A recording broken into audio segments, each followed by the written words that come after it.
I have a question for you.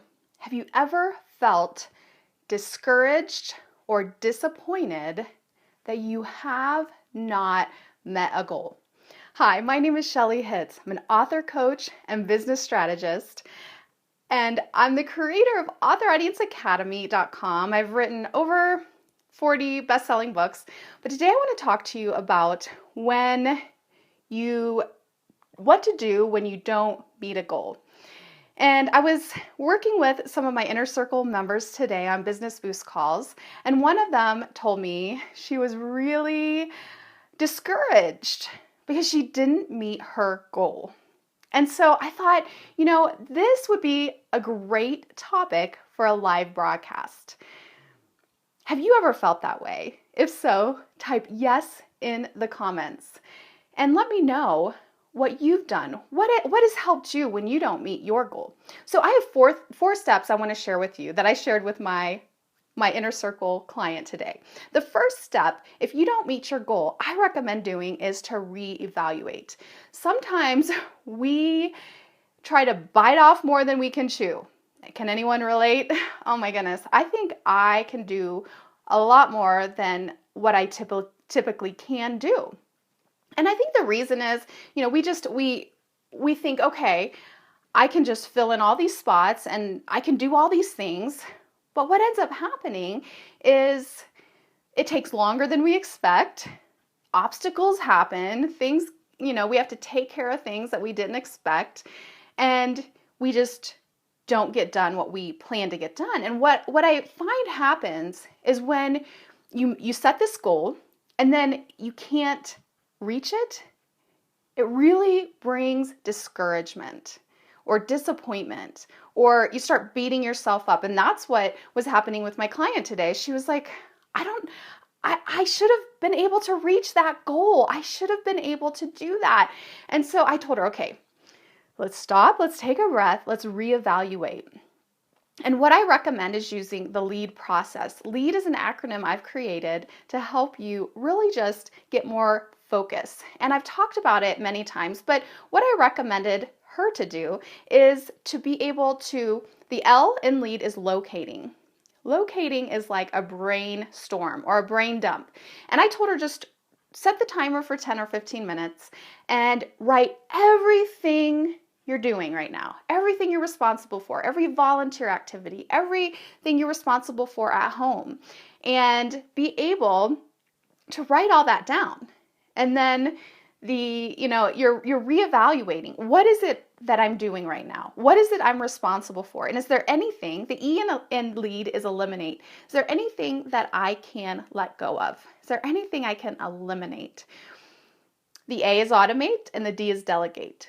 But I really wanted her to just do a brain dump. So figure out, what is it you're responsible for? What is it you are doing right now?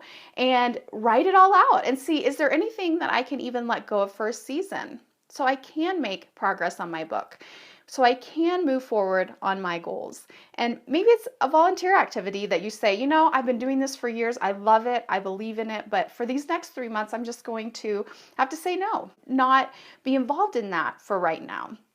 Now, the other thing, the second step, I said, is pivot and shift. So once you reevaluate, once you really see where you're at, and if there's nothing you can let go, then there's nothing you can let go. But then if that's the case, many times I think we procrastinate or we don't meet our goals because we simply have too much on our plate. We simply have too much going on.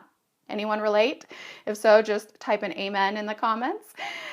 I have been there. And so sometimes you just need to reevaluate your goals. And so the pivot and shift, step number 2 is, do you need to extend your goal? Do you need to change your expectations of what you can actually get done?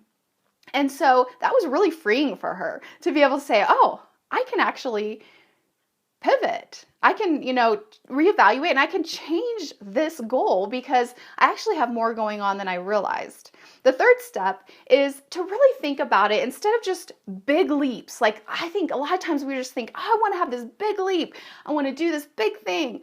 I want you to think about inching forward, making progress every week.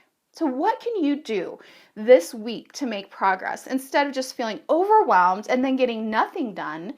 What can you get done this week? So what I encouraged her to do, and something you may want to do, is look at your week and say, okay, I'm going to block off this chunk of time to be able to make progress on my goals.